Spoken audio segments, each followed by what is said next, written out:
It's been quite some time, 3 months to be precise. On today's episode, a brand new Dragon Overhaul, a new decapitation mode, some spicy graphical mods, and even an animated weapon.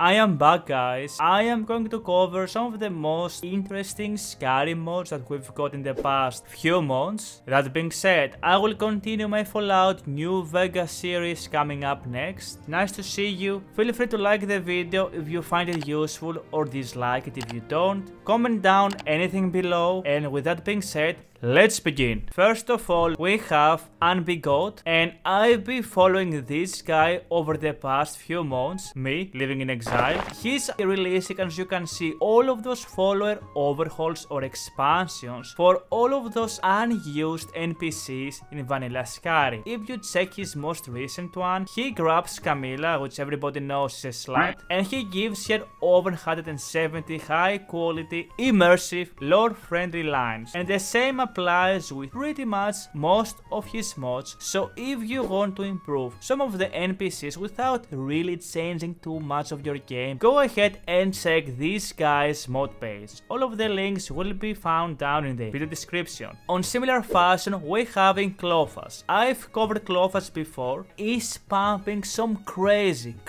good mods like Distant Rolling Thunder or the Source of Towns and Cities. This is such a much better version of the outdated sounds of Skyrim. His mods are perfectly safe to use and they make the game so much more better. Or if you are looking for a way to make all of those sounds you find in Skyrim better or expand on them, don't sleep on Clofas because he is the best we have right now. Coming up next, we have the Epic Dragon Combat Redone. Some things I need to say about this mod, really to be precise. First of all, I haven't tried this mod. I am not fully aware how compatible or how safe this mod is. It's one of the very few times where I recommend a mod that I haven't truly spent lots of time into it. The second thing I need to say about this mod is that it's absolutely badass, and third thing, it has to be maybe the best Dragon Overhaul when it comes to combat that I have yet to see. It's crazy how the Skyrim community keeps pumping more and more insane mods. Epic Dragon Combat Redone, it is going to change how the combat works with dragons, so if you are having any mod that alters the dragons or the combat, I will highly recommend to keep only one and don't try to combine multiple combat mods like you are trying to assert the Exodia pieces. This is also going to alter dragons, make them more bulky, more terrifying, and what I love about this mod is that the dragons feel like they belong in Skyrim. And now let's move very fast to some new graphical mods. If you know me, you know that I'm a simple man. I like my souvlaki the same way I like the Skyland textures. Skyland is the best textures you will find on the Nexus, not only because they look insanely good and they fit with the vanilla aesthetic, but because of how high-end performance the textures are. We have the Skyland bits and bobs complex parallax material. Finally, we're getting complex parallax material for the Skyland bits and pieces, which I think we're gonna get more of those, and this makes his textures to look even more better. We also have, in similar fashion, the footprints alternative design complex parallax, which is going to make the footsteps look like this. Again, make sure to have complex parallax materials installed. Then we have the Draugrs new models and textures, and guys, those textures for Draugrs, oh my god, just look at this guy. This is literally me. Those textures are so amazing, similar to the Dragon mod I've covered in the video. I love the ribs, I love the textures, and again, this is absolutely badass. There has been some Draugr overhauls, but I think, guys, you should drop any Draugr overhaul you have and just grab this one. Then we have the Open Animation Replacer Detection plugin, and you might say, Kavu, what the frick is that? Who cares about that? So as the waifus, so as the big titty mods. This is an insane main mod, it's a much more of a boring cognitive mod, but what this does, it adds detection plugins for all of the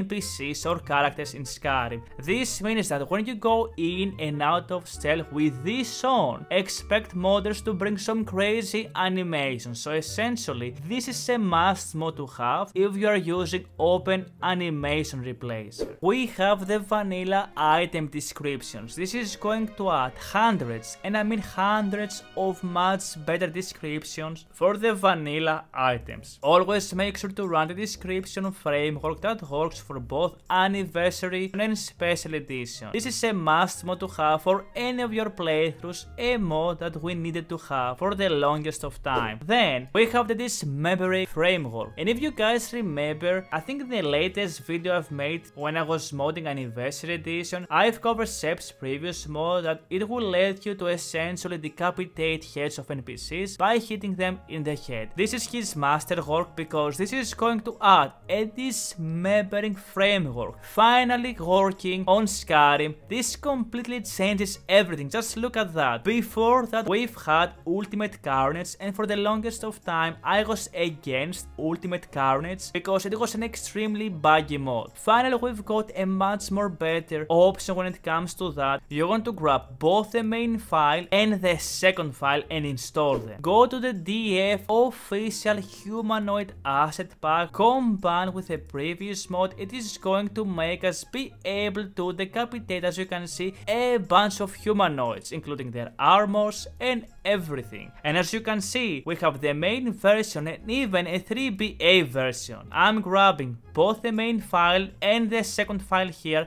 and I'm installing both of those. And don't forget guys, to run Nemesis when you install any of those type of mods. Now closing in, I have 2 more mods, actually 3. I think after watching this video, if you have reached to this point, you will never play Skyrim without those. We have the Security Overhaul extra logs. You are completely right, this is a complete new security overhaul. With all of the previous mods you knew, it is going to add a lot of extra lockpicking variants. It's a fantastic mod to have, why not have it? Anything like that, it's a W in my opinion. And closing the video, we have the animated weapons, the Daedric Scythe. If you're like me and you've played Bloodborne and you are still waiting for it to come out on PC, I've missed the days when we had animated weapons, and this is exactly what this mod does. It adds an animated scythe into the game, and again, this looks absolutely badass. In order to install this and have it work properly, you need to go to the requirements and install the battle scythe first. If you're a fan of those type of weapons, I will also recommend you the silver bow blade. Although this is an old weapon, one of my most favorite ones, it's a dagger that turns into a bow. And with that being said, those were some of the hottest mods. Tell me guys, did I have missed anything? Is there more mods out there that you think that I've missed out that I should cover next? Let me know by typing that down. And that being said, that was the video. I'm happy to be back. I will be pumping more Skyrim content and also Fallout content. It's nice to be back guys, and I will see you in the next one. Have fun, and until next time, it was me, Cav, and peace.